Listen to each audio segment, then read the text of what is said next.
Everybody, and welcome to the West Ham My YouTube channel. You already know who I am. Listen, of course, West Ham have lost 3-0 to Chelsea at Stamford Bridge. It hurts, it does. It was such a weird game, even from the team selection. Obviously, it came out that Bowen was back in the side, which I thought was a plus.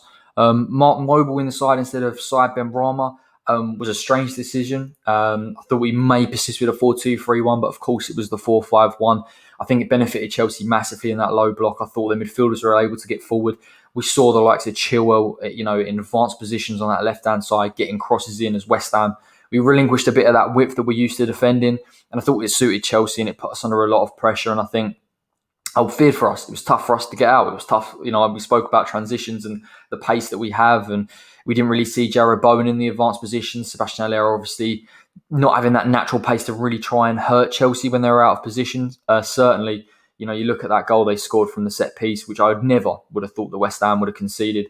It's a fantastic delivery. I mean, first and foremost, how Thiago Silva has got free with Jarrod Bowen attempting to mark him in that instance, I've got no idea. I think it's incredibly poor from West Ham, and I haven't said that too many times this season.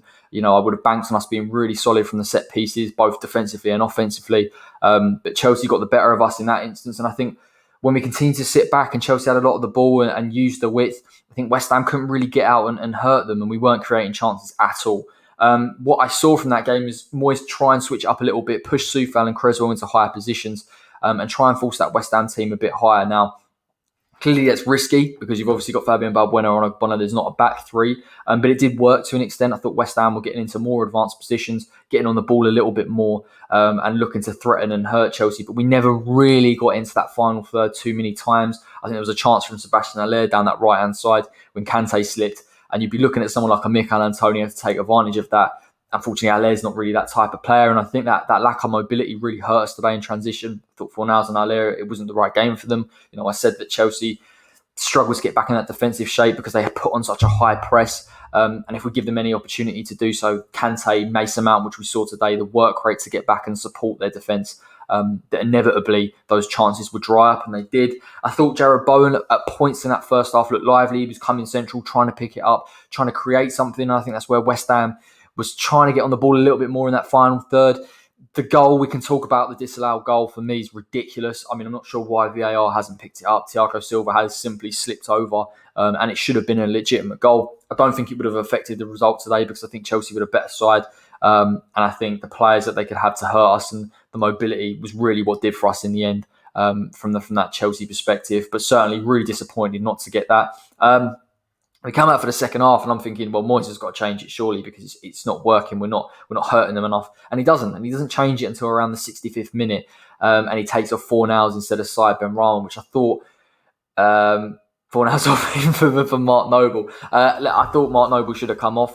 I don't think he hurt us too much in this game, but I don't think he offered too much going forward in terms of the press. I know the work rate is there to a degree, but let's be honest, the athleticism that we needed to hurt Chelsea wasn't there in the midfield, particularly from Noble. And I just felt like Moyes' decision to put him in ahead of a Benrahma with better ball retention, the ability to take on the man. I look at Cesar Azpilicueta down that right-hand side in the first half. I thought someone like a Said Benrahma could have really hurt him and got him behind him. We just didn't do that enough today. We continued to press. I think West Ham, we were looking for chances. We never had clear-cut chances. And I think that comes from the fact that the transition wasn't quick enough. Equally, we didn't have the players to get in behind Chelsea and hurt them. And I think when you've got personnel that it doesn't really suit their game, I think naturally Chelsea were quite comfortable, if I'm honest. And I think they could get numbers back in Mason Mount and Kante that helped their centre-backs quite a bit. And I identified the centre-backs as a weak area when they split. Clearly, Chelsea throwing in Jorginho in there were very cautious of that threat. And certainly they defended well, and we never really got that clear-cut chance. Fornals possibly on the edge of the box, but again, Cesar Azpilicueta was coming quite central to create a back three. I think Frank Lampard, as much as I dislike Frank Lampard, got his spot on today, and I think he really read West Ham incredibly well. We didn't help the situation either with the personnel. We can talk about the Tammy Abraham goal, both Tammy Abraham goals. He's lost his marker in Aaron Cresswell. We've switched off a little bit. Again, it was the risk we had to take in pushing our defence up. We were out of that structure. Obviously, our midfielder pushed up as well. And I think when Chelsea see a mid-block, they're able to get in behind. And you've got runners like Timo Werner and obviously Tammy Abraham. And fair play, they're competent finishes. And that's the one thing that I said that you cannot afford to let Chelsea do. Teams never really open up against Chelsea because they understand that they've got that pace and that mobility. Teams sit in a low block, and listen, I think West Ham had to go for it from that team press to try and get something from the game. And unfortunately we didn't, and we got penalised. And it's really difficult for me because I don't think West Ham play particularly bad. I think we lack options. I think we don't have that other option of a striker. I know Mikel Antonio, the guy to stretch defences and hurt teams, wasn't there. I wouldn't have risked him in this game either, to be honest. But we've only got really two senior strikers. You look at Noble in that midfield as well. Possibly you could look at that more as a selection choice, whether you'd play Fornals in midfield and Benrahma on the left. That hurt us again. If we'd had maybe another option in midfield we could bring on, possibly would have helped us in this game, particularly on the transition. But West Ham had there was a clear path to beating Chelsea, and unfortunately we just didn't have the personnel to do it. And Moyes didn't really pick the players that could have done it either. Listen, Chelsea are a fantastic side, great signings.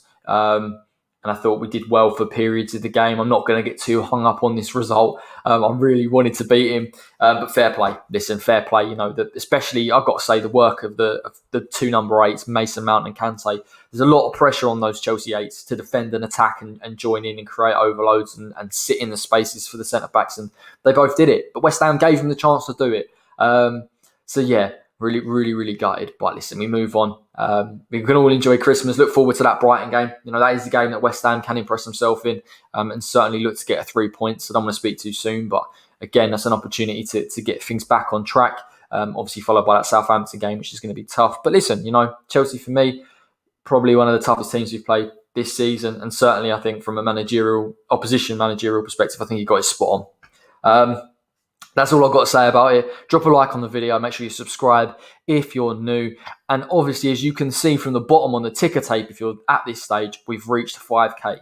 What a massive achievement. I'm absolutely buzzing that this channel's been able to do that. When I took over, it was 3K. And over a 6-month period, we've managed to get to the 5K. Of course, I've put the graft in. I absolutely love it. I live for it. I look forward to everything I can do on this channel. But huge mention goes to all the lads that come on the Fans Voice, that make it, the watch-alongs, their articulate opinions, their informed opinions, their analysis, everything they offer to the show. Humour as well is a massive part of that. I'm so grateful for them, and we're building a nice little community. Obviously, got to say thanks as well to some of the other channels that I've worked with, All Leeds TV in particular. Those lads, the first channel that replied to me when I tried to get them on, and we've obviously got a good partnership now, me coming on their Premier League show. So they've been a huge, huge part of that.